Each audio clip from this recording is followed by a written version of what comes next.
you want to read the Murdoch media, they will paint everyone as being crazy lefties and the rest, but that's not what this is about. I can tell you, more and more Victorians can see, they get their gas bill every 2 months, and they can see and they struggle with the notion of actually finding the money to pay for it, okay? People understand, people are not mugs. People understand that gas prices have gone through the roof. People understand that with the new technologies that are available, with heat pump technologies, more energy efficient electric appliances, that there is a world where they can reduce their energy bills, their energy costs.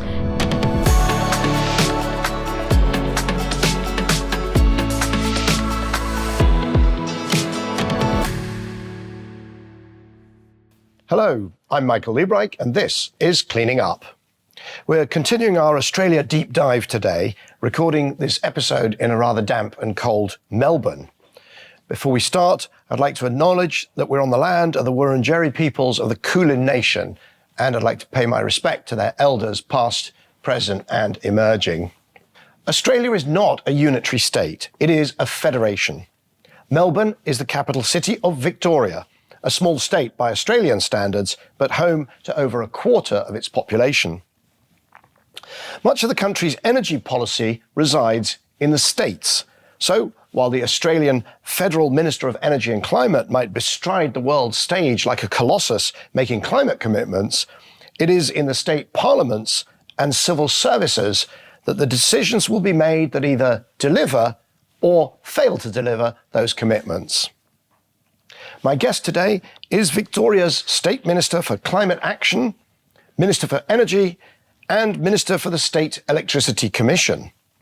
Please welcome Lily D'Ambrosio to Cleaning Up. Minister, Lily, thank you so much for taking the time out of your busy day to talk to us. I'm very happy to be here. Thank you very much, Michael. So we always start by hearing from our guests who they are, what they do, and perhaps why. But unfortunately, it needs to be the short version. So we're in this magnificent office with a view across Victoria. Fantastic, but introduce yourself.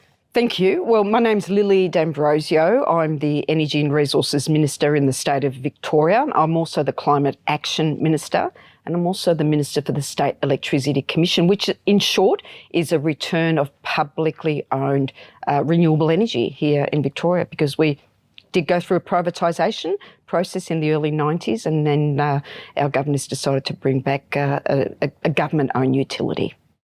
Okay, and then how did you're the longest serving energy, climate, natural resources as well, or is that that's not part of your energy and climate? I think it's fair to and then say the that. Electricity Commission, but the longest serving energy and climate minister in Australia.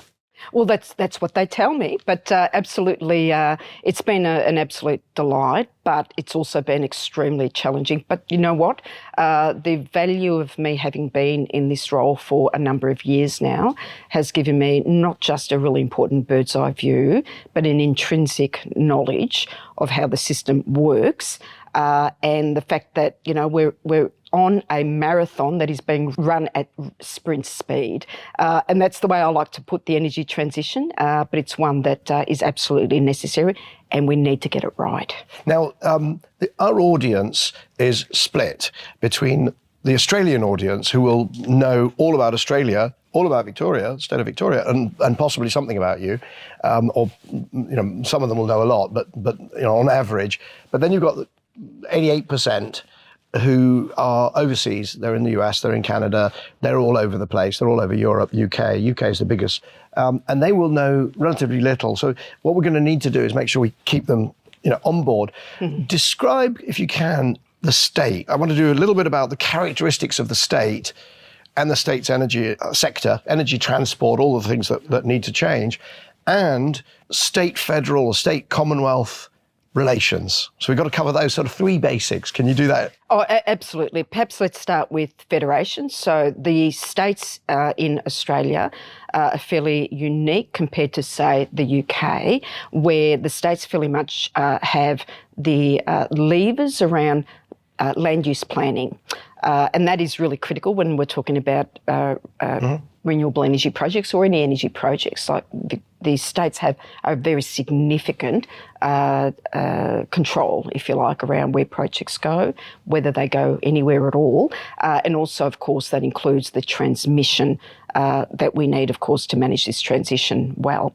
The other important thing, of course, is that our state has been a very heavily reliant state on coal. And people will know lignite. We call it brown coal. It's lignite. And it is the most polluting coal that you can find anywhere globally. So somebody on my tour of Australia called it, or described it as having the energy content of a wet telephone directory.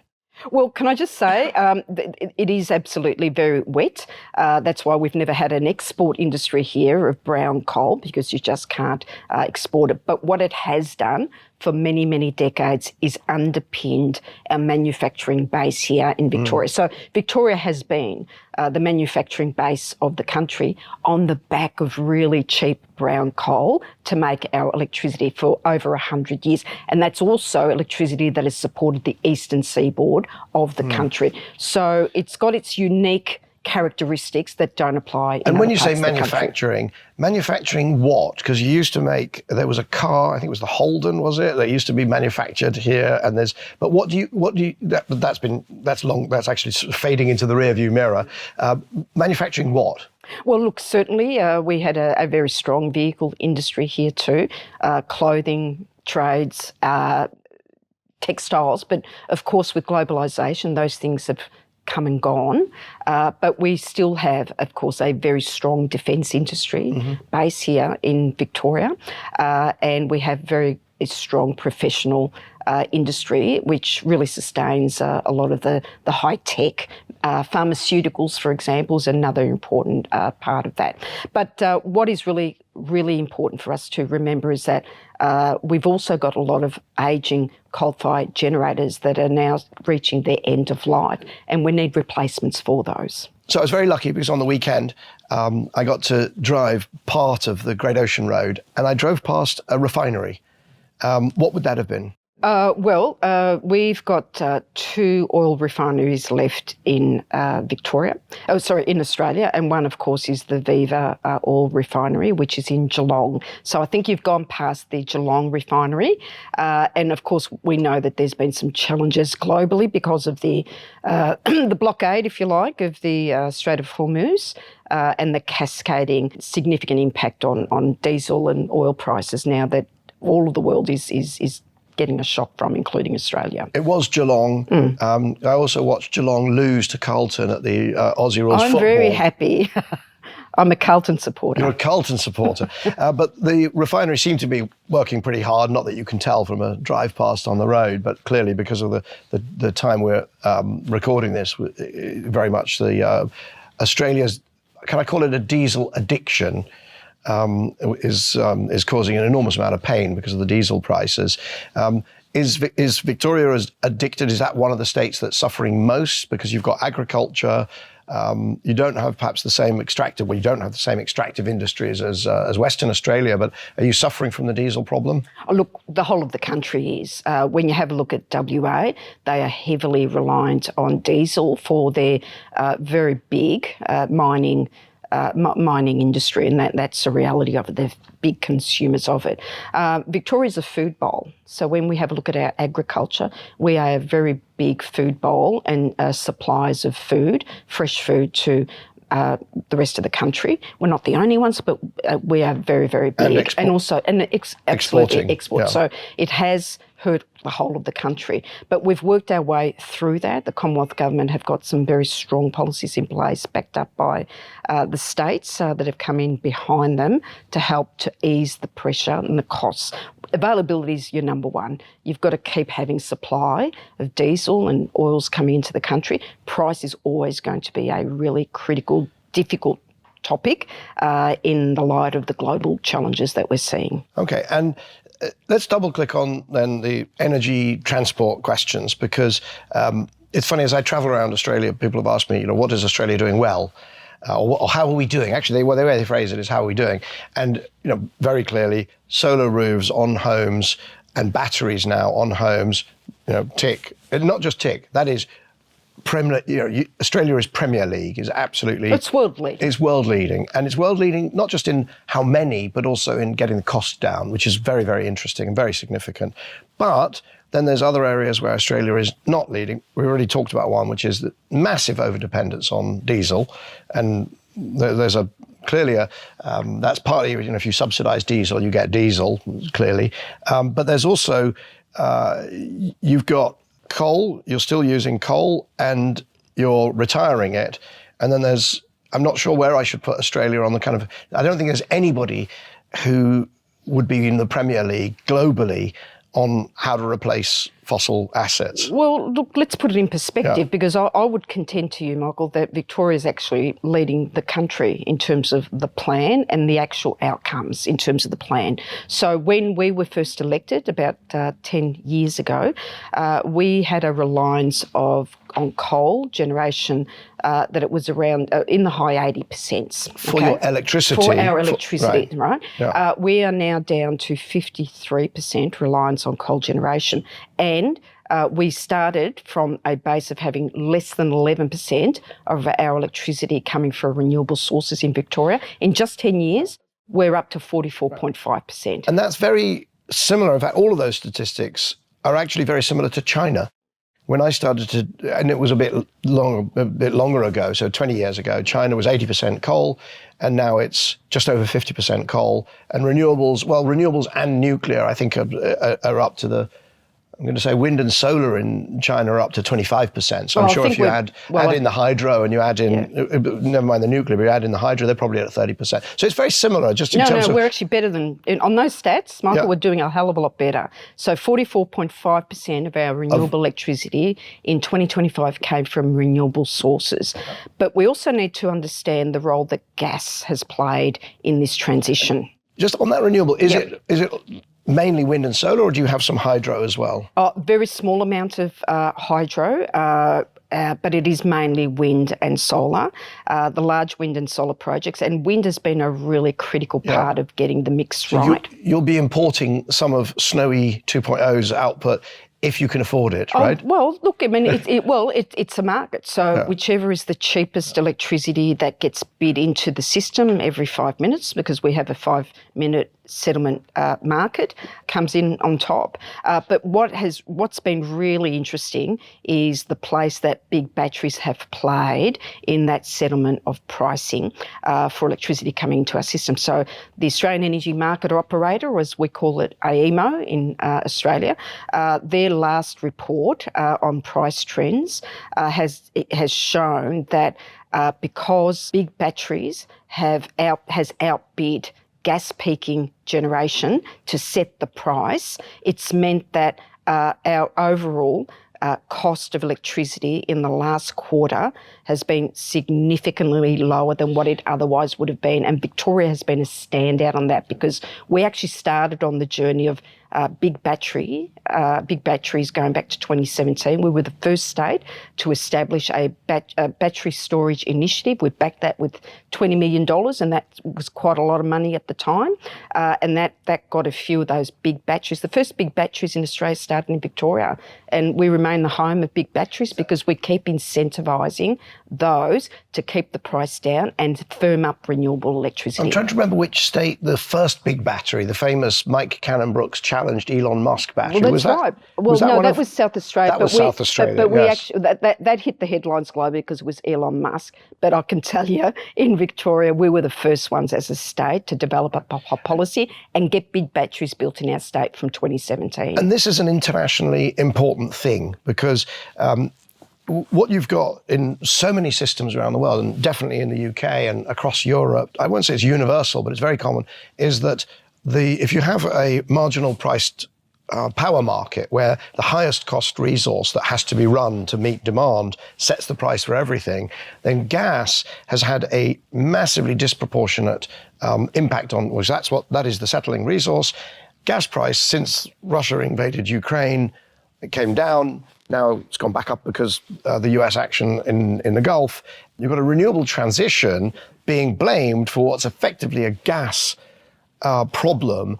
And then the blunt response is let's double down on renewables. But actually what you've demonstrated in Australia is that you can actually do a jiu-jitsu move and go to big batteries and get the gas off the margin using a big battery and therefore making the electricity price much cheaper for everybody, even before you get to these kind of very high penetration, 70, 80, 90% of renewables, which are down the line. Is that? Yeah, well, that's exactly right. And we saw that. We saw that early on because we got to remember that when we were elected as a state government, a subnational government, going back to the end of 2014, we were fairly much alone in the country, where we had a conservative federal government that was not interested in renewables and in fact did the opposite. We'd just come out of a government in Victoria that had put in place the strictest and most backward-looking planning laws in the country, land use planning, which meant that we had to undo all of that to be able to unleash this was things the like renewable the setbacks, energy. how close you can setbacks. build wind to communities and those sorts of things. Yeah. Absolutely. And we were also faced with the coal generators reaching an end of life and needing to plan for replacement electricity coming into our system. And that was really critical. So that meant that we were the first state to set our renewable energy targets. Well, why did we set those in legislation? To give the industry confidence that we were serious. And then we set about introducing the first reverse auctions for renewable electricity run of any state in Australia. And then, of course, that's springboarded now and been taken up by other states and also the Commonwealth Government. And we also set about getting those big batteries built in our state. That's really critical. And that's why we're in a really strong position right now. So I was... reverse auctions, I'm not sure if I can say I was a big fan. I'm supposed to be just a neutral analyst. Yep. But that was a critical battle back in the period 2012 to 2015 when the feed-in tariff was the thing. That's right. And, the German Foreign Ministry was sending out trade missions to explain their marvellous technology of feed-in tariffs, which were going to keep renewable prices high forever. And the reverse auction, there was a bunch of us that weighed in and said, you've got to get price signals.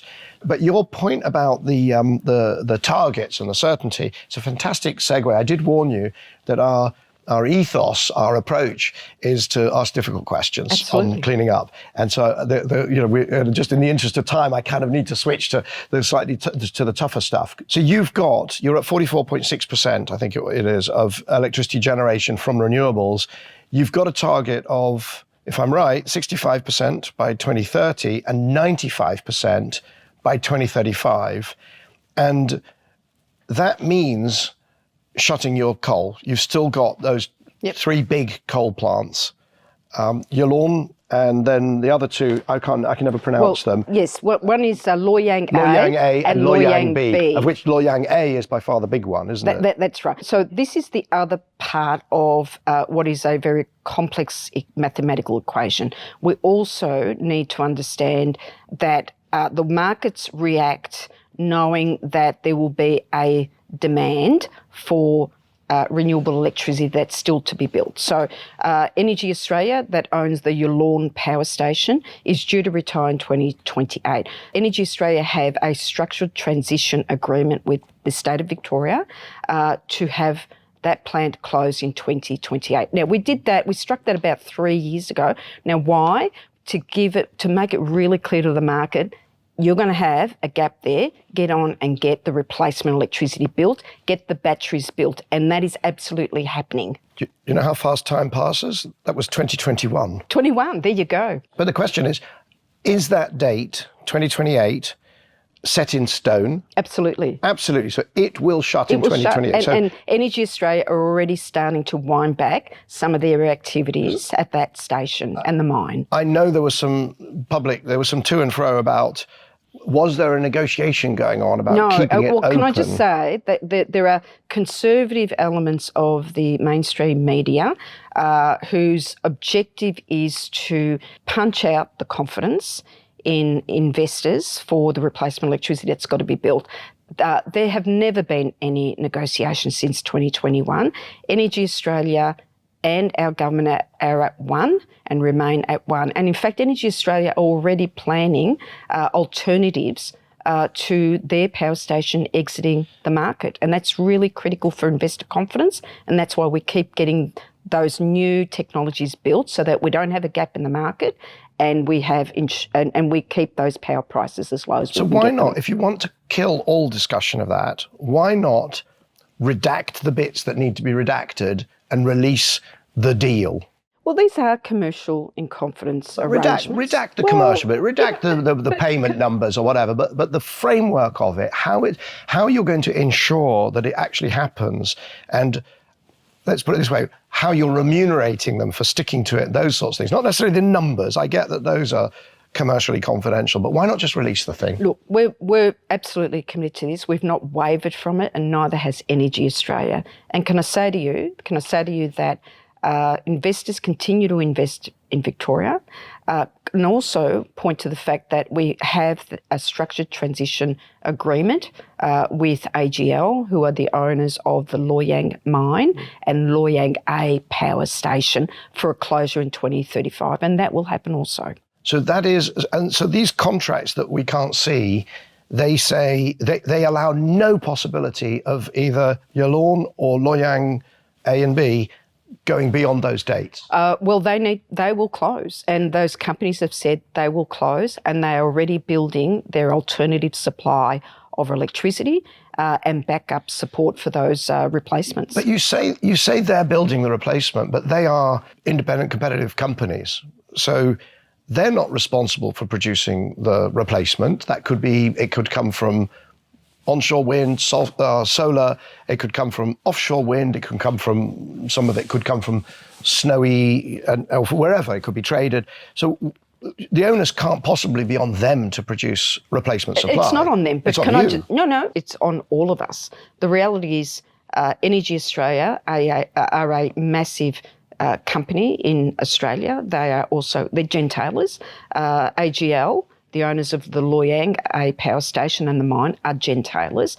They have a significant book of customers. They are in the top 3 energy companies in the country. However, we're going to need a lot more renewable electricity built between now and 2035, between now and 2040.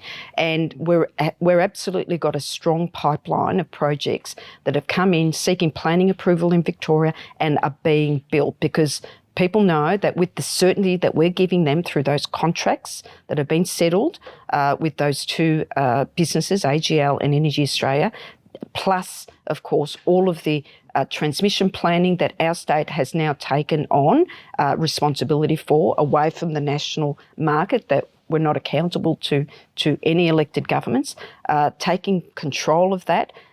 Just last week, I declared the new renewable energy zones in Victoria, 6 zones, including for offshore wind, and of course, making sure that we have transmission built in anticipation of those renewable electricity projects that need to be in place to ensure that not only can we keep the lights on, but we have the cheapest and continue to have the cheapest wholesale electricity prices in the country. And guess what? That's what we've got in Victoria.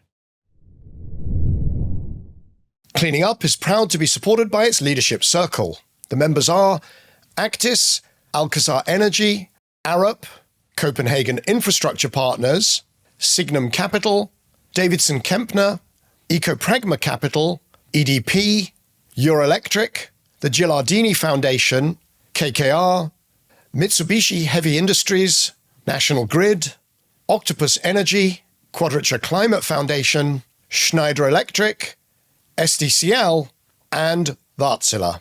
For more information on the Leadership Circle, please visit cleaningup.live. To keep up with all that's going on in the Cleaning Up universe, make sure you subscribe to our newsletter. Written and edited by my long-time New Energy Finance and Bloomberg NEF colleague, Angus McCrone, it comes out every second Monday. Angus provides the latest on the episodes we're recording, the events we're hosting, stories we're watching, and what Bryony Worthington and I are up to. To sign up for the Cleaning Up newsletter, visit cleaningup.live. The coal is going to shut. And you've touched on what we need to do, which is you need transmission and you need generation. And 95%, let's focus on probably the 2035, because 2035 is kind of tomorrow anyway, in terms of building infrastructure. Not only does it have to meet current demand, you made a very good point. I hope our audience understood that Jen Taylor, what you were saying there, if I could gloss it, is that because they also sell electricity, they're shutting some of essentially their supply. So they are going to have to, as I said, they don't have to provide, they don't have to fill the gap. You're saying that they do because of the Taylor bit of the Jen Taylor. Well, it's a very lucrative it's a good part of their business, supplying electricity to their customers. But when you say we all have to do this, you're the minister, so I'm going to push back on that. Absolutely. I always take responsibility. So you, Lily, need to make sure that there is enough supply and also that there is transmission. And the transmission is unpopular, let's be clear. That all has to arrive on time. And then supply, including offshore wind. So there's a few things there that, that I think the Australian part of our audience will go, this could get spicy. Oh, well, look, what is important is this, right? So we took over responsibility for planning and getting transmission built away from the what was the national market body, the Australian Energy Market Operator, which is planning back to Victoria, because no criticism of any of the national market bodies, but when we ended up with the national electricity market going back nearly 30 years ago, effectively a lot of the rules around transmission and distribution and generation went to market bodies that were not elected, certainly were not accountable to voting populations, and were not building and planning in anticipation of this big transition that we've got underway. So transmission needed to come back to Victoria. We established Vic Grid, so Victoria Grid, transmission grid, infrastructure body that is doing that really careful planning to not overbuild on transmission networks,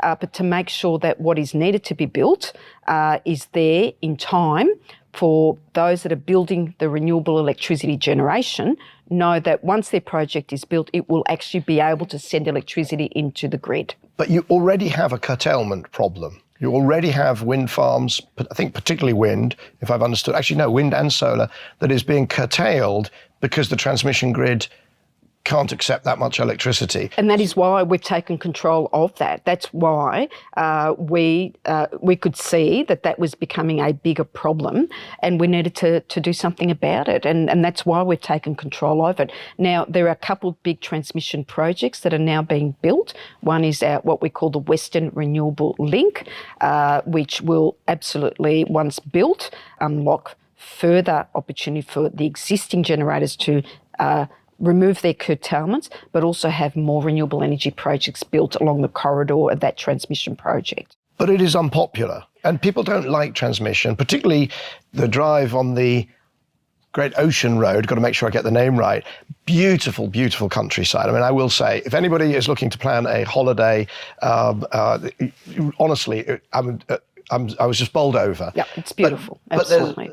But you've got that, and then you've got your agricultural areas. That's right. Where also, I mean, it may not be quite as touristy, but people don't like transmission. And you've got your there's a little model of a transmission. Yes. The audience can't see this, certainly not the podcast audience, but there's a pylon there. You like pylons. Not everybody likes pylons. A lot of people hate pylons, and they're, of all of the energy transition, they're the easiest thing to slow down and stop is actually pylons. Well, that's true. And look, I mean, I've always been really clear about this. You know, certainly it's not an easy thing. It's not an easy thing to plan new routes for transmission projects, but ultimately they need to be built.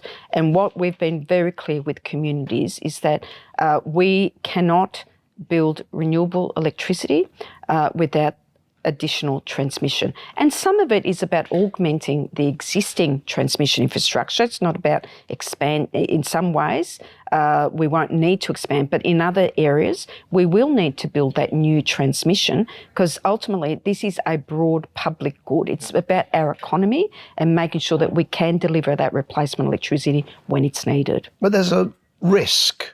If the transmission is delayed, you could be as successful as you want on building the new, and there's a risk. The Auditor General, I believe, looked at the risk register. Extraordinarily, risk register for the state is not published. I was very surprised to find that. I like risk registers. And the Auditor General said that there's risks in shutting the coal, and either a risk that the replacement generation, particularly offshore wind, may not be there in time, and also that the transmission may not be there in time, and asked for the modelling.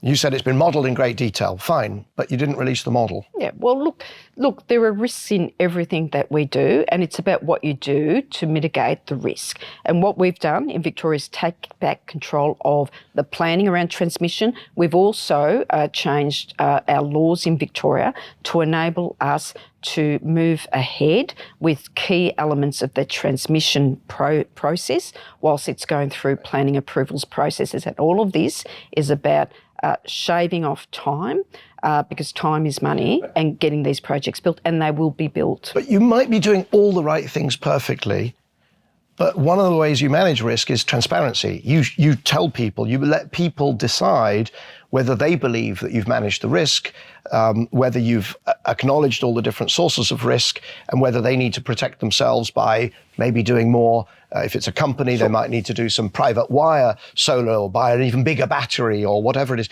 They need information to manage risk. And there's a couple of areas that I've picked up as I've been traveling around, but also preparing and reading, where you've decided that you're doing everything right and it's better not to share information. Well, is that a fair criticism? Well, no, why is it not fair? Well, it's not fair because, and all due respect to the Auditor General, but I look and governments look to the Australian Energy Market Operator, which is the independent market operator that reports on the health of our transition. Okay, and the market operator in their last report released last year in terms of electricity supply, they do a health check report every year, jurisdiction by jurisdiction, so state by state. And they have been really absolutely clear that for at least the next 10 years, Victoria does not have an energy security or reliability problem. And that is because of all of the careful planning that we have done and the runs on the board in terms of what we've been able to deliver. So the market operator basically is the one that's given us the tick when it comes to that health report. With respect, the market operator, not unless they have seen the deals with Loy Yang and Yallourn, and whether there's, unless they have the information. I mean, you have an independent, you have an independent arbiter who's supposed. The deals are deals about a closure date and agreements around what the workforce will receive by way of training to be able to prepare them for alternative employment. But Lily, the modelling of how you're going to, forget the deals for a second, that's fine, forget the deals, but the modelling on how you're going to replace that lost coal-fired power, if you don't share it, how can people sign off? There is an independent, arbiter that is designed within the political system in Victoria, because you say, okay, if you say that all of this is commercially sensitive, so we can't just share all of the modelling because it's market moving. Okay, fine, but there's a process whereby somebody can look at it who is supposedly trusted and supposedly confidential, independent arbiter. Why have you not provided that modelling to the independent arbiter?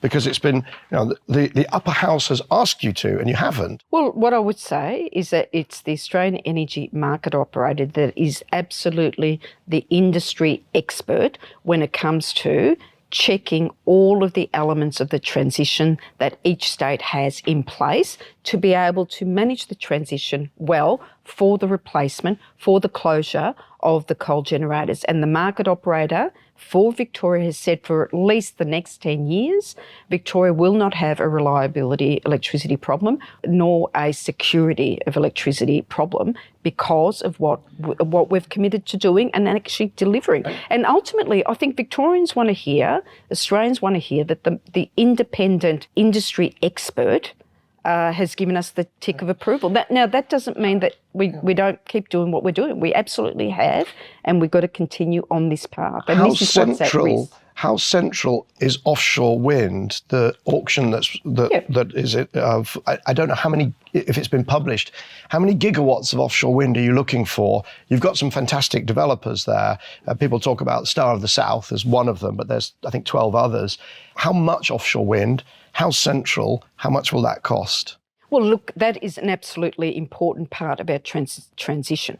When we look at offshore wind, when we do offshore wind, we'd have to do less onshore, and onshore means less transmission. That doesn't mean, though, that we do offshore wind and we don't need to keep building onshore. We still will continue to need to build onshore. Those six zones. Well, that's exactly right. But it's less. So it's less pressure on the actual physical areas of our state, the land mass, and land use challenges, absolutely. So our commitments are around the first auction obtaining 2 gigawatt of capacity for the first auction, which kicks off in August, and it will kick off, and we will have the first offshore wind energy projects built in Victoria. We do have a 9 gigawatt target of offshore wind capacity by 2040. At the same time, during that whole period, we will also need to continue to build onshore, whether it's large-scale solar and batteries, and of course wind projects in Victoria. Can I ask, what price are you expecting? Because the history, and I'm based in the UK, at one point we had an auction that came up with this price of £37. Of course, it was 2012 money, but now in real money, the last auction, it was £90, which is about 180 Australian dollars per megawatt hour. If it's $180 per megawatt hour Australian, is that a good deal? Is that something that would you cancel? Are you going to put a price cap that stops that from happening? And if so, doesn't that leave you a hole? Yeah, well, look, and what's important, of course, is that once the auction itself, which kicks off in August, will have all of that relevant information built into the tender documents, and that's really important. Ultimately, we want to get the best priced projects coming through the auction, but we also want to make sure that they get built. Now, we've learned a lot from countries that have come before us. Is there a scenario, though, where you just don't get to an acceptable price? Do you know what price you would say, sorry, that's a bad deal, and we'll do more? But we're not going to disclose what we hope to get from a competitive tender process, which will be a very competitive one. We have, as you mentioned, fantastic global players that are really keen to build in Victoria. But what we do know is the counterfactual. The combination of offshore wind and the continuation of building onshore our replacement electricity through renewable sources and the transmission that we need, when you take a whole system approach and understanding of all this, is cheaper than the counterfactual. The counterfactual is you build out a lot more gas generation than what you otherwise would need, that you keep our coal generators, which are less reliable, sticking around for a lot longer. And that's, by the way, what our opposition is wanting to do, and prices will go up. But Lily, cheaper than the counterfactual based on a model that you won't release.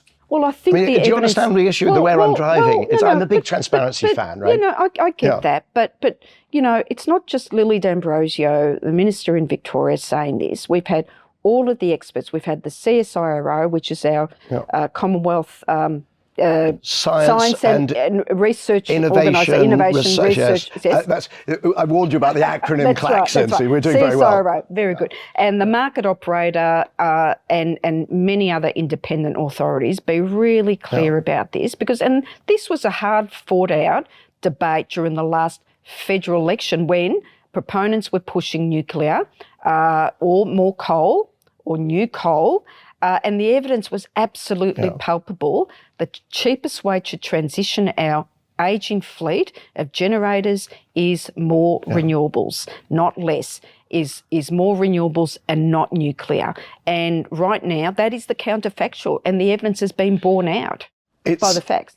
I would love to move on to talk about. Well, we're sadly running out of time. And can I just say, gas is still going to be really important for us in terms of that 5% peaking capacity that we need by 2035. Okay. Yeah, but and okay. So now you mentioned gas. I was going to try and give you a free pass on that one, because the other thing that you are doing, which is unpopular, is gas in homes. Yes. Well over half of your homes are heated with gas. 90% of your homes have got some gas heating. Dual fuel, as we call it. Dual fuel. And to get to your target, all of that has to come out. I mean, you have to essentially decommission the reticulated gas network and have all your homes on electric. And what you've said from when is it that even an existing appliance, if it breaks, you will not be allowed to replace with a gas appliance. That is a very, very tough thing politically to get through, right? Yeah, but let's boil it down to what we've decided, okay? Now, it is true that Victoria, compared to other states, is heavily reliant on gas for our homes. For historic reasons. For historic reasons, gas was absolutely really cheap when it was discovered in the Bass Strait, which is for international viewers between Tasmania and Victoria. And that supplied not just Victoria with cheap gas, but other states. Those resources are depleting. The physical, the geology is we know that less and less gas is now available, and we've got to pivot. Now the thing is too, of course, since the 2010s, you don't have to pivot. You could. No. Let's have a look at this. There are other sources of gas. Yeah, but let's also consider the whole of the story of gas. Gas is very, very expensive. Australia started the gas export market. We entered the global market in 2017, I think it was. And from that point on, our gas prices were tied to the global price, which meant that there was a big jump in gas prices, even for domestic gas. But Chris Bowen could reserve gas and do something about that. Yeah, Chris Bowen, the Federal Minister of Energy and Climate. And can I just say, Victoria was the lone voice, going back to, because I've been around a while, going back to 2016, 2017. Do you know, I remember that conversation about reservation. That's right. Yes, and myself and the Premier at the time, Dan Andrews, called on Scott Morrison, who was the Prime Minister at the time, I think it could have been him or Malcolm Turnbull, to have a gas domestic reserve for the country, because it was absolutely ludicrous that a country that had so much gas produced north of Victoria was too much of it was being sent overseas, and that meant that we were struggling to have enough gas to meet our own domestic needs. That is crazy. It should never have been allowed to happen. But if you fix that, the reality is that the problem with gas is that you won't hit the climate, you won't hit net zero 2050. If you do, you could fix the gas price problem with working with the Federal Energy and Climate Department. But the reality is you would then miss net zero. You could give up on net zero effectively if you do that. Look, I mean, the Commonwealth Government have made a commitment around a gas reservation policies, and they're working through exactly what that needs to look like. And that's a commitment that they've made. We welcome that because we called for that for a long time. But the reality is right now and for a number of years and into the future, the prices of gas compared to electricity in the home are higher. We want to make sure that the cost of living, the transition is going to be really critical in the context of a cost of living debate, because if you lose social licence in this, you lose the authority to be able to take action on climate, and it's about helping people save money on their bills. Isn't that exactly the issue, though, the social licence? Because if what you're saying is that electrification, replacing those appliances with electric, will be so much cheaper because we're worried about the cost of living, then why do you need to ban the gas replacement? People should be flocking to the electric. Well, so you can't, there's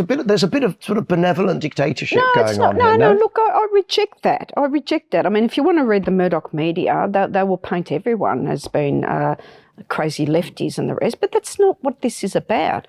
I can tell you, more and more Victorians can see, they get their gas bill every 2 months, and they can see and they struggle with the notion of actually finding the money to pay for it, okay? People understand, people are not mugs. People understand that gas prices have gone through the roof. People understand that with the new technologies that are available, with heat pump technologies, more energy efficient electric appliances, that there is a world where they can reduce their energy bills, their energy costs. Now, what we decided as a government is that we were very much a standout going back in the day, and I grew up in the 70s where, every new housing development were required by law to have dual fuel, okay? They had to have gas reticulation. We've decided that we can't continue to grow a gas network to new housing developments because it is a very expensive fuel, and importantly, you actually have a sunk cost that needs to be recovered from consumers for years to come. We don't want to bind and lock Victorians in to heavy prices for gas for years to come. Now, what we've decided is that new homes that are built need to be all electric. New housing developments, the ones that are needing new planning approvals, all electric. In existing homes, what we've said is that we understand that we can help Victorians with the transition by identifying the gas hot water systems. What we've said there is that as gas hot water appliances reach their end of life, one of the ways to help Victorians reduce their energy bills is that those replacement hot water systems need to be heat pump technology, electric efficient technology. And those rules start from March next year. So if people want to continue to heat their rooms with gas systems, they can do that. If they want to continue cooking on a gas stove, they can continue to do that. But you know what we've done though is we've also made available an opportunity for people when they have their whether it's their hot water system or whether their room heater or their gas stove, when it breaks down, we've got the biggest energy efficiency program in the country, which means that they can swap out any of those appliances and it need not cost them any more to put in an energy efficient electric heat pump appliance or indeed a cooktop. So that's really important. So people have got that choice. Hot water is really important. I don't think people really care about how their hot water system's heated, how their water is heated, and that is why we've got those policies in place and we're determined to keep that going because we know it will save Victorians hundreds of dollars off their energy bills each and every year. And we make no apologies for that because we need to reduce our reliance on gas. We need to move to greater energy efficiency. And you know what? With the gas, the Victorian gas that we conserve through these measures, we will be saving enough gas, conserving the existing Victorian gas. Even though it's expensive, it's cheaper than gas from the north of the country. We will have conserved enough gas in the homes that by 2035, it will equal about 85% of the industrial gas needs in Victoria. That's like finding another gas project off the coast that we don't have to find.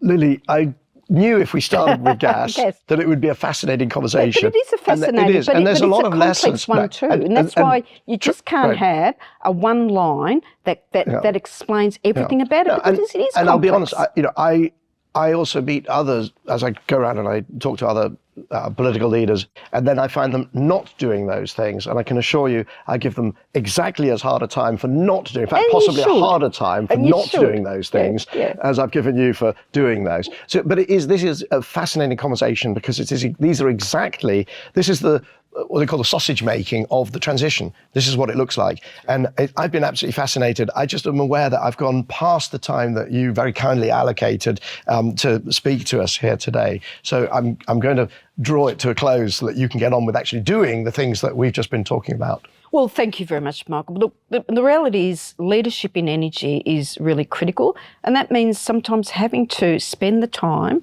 and having those conversations and often having repeat conversations with the community about why we are doing what we're doing. And like I said, people aren't mugs. And whilst people think that they can communicate all policies through a social media meme or some AI-generated thing on a social media post, people's situations, people's lives are far more complex. And people want to know that the leadership has an understanding of what's needed to be done. Absolutely get that social licence in place and get on and get it done. And ultimately, I'm about driving cost of living improvements for every Victorian and managing a transition that everyone can be proud of and be confident in. Thank you very much. And hopefully cleaning up plays a small role in at least informing the discussion and letting people form their opinions. Which and so again, thank you very much for your time. Thank you very much. Thank you. Thank you. So that was Lily D'Ambrosio, Minister for Climate Action and Energy, as well as Minister for the State Electricity Commission in the great state of Victoria, Australia. As always, we'll put links in the show notes for resources that we mentioned during our conversation, a number of state energy plans, and so on. I'd like to thank our cameraman here in Melbourne, visiting from Sydney, Rob Moorman, also Joe Jagger and Kendall Smith, Head of Operations, for their hard work putting this Australia tour together, producer Oscar Boyd, video editor Jamie Oliver, the team behind the scenes at Cleaning Up, also the Leadership Circle, without whom none of this would be possible. And of course, you, the audience, for spending time with us here today. Please make sure that you subscribe to our newsletter at cleaninguppod.substack.com so you don't miss any of the other episodes in this Australia deep dive or our normal Cleaning Up programming. That's cleaninguppod.substack.com. Cleaning Up is proud to be supported by its Leadership Circle. The members are Actis, Alcazar Energy, Arup, Copenhagen Infrastructure Partners, Signum Capital, Davidson Kempner, Ecopragma Capital, EDP, Euroelectric, the Gilardini Foundation, KKR, Mitsubishi Heavy Industries, National Grid, Octopus Energy, Quadrature Climate Foundation, Schneider Electric, SDCL, and Wärtsilä. For more information on the Leadership Circle, please visit cleaningup.live. If you're enjoying this episode, please hit like, leave a comment, and also recommend it to friends, family, colleagues, and absolutely everyone. To browse our archive of around 250 past episodes and to subscribe to our free newsletter, visit cleaningup.live.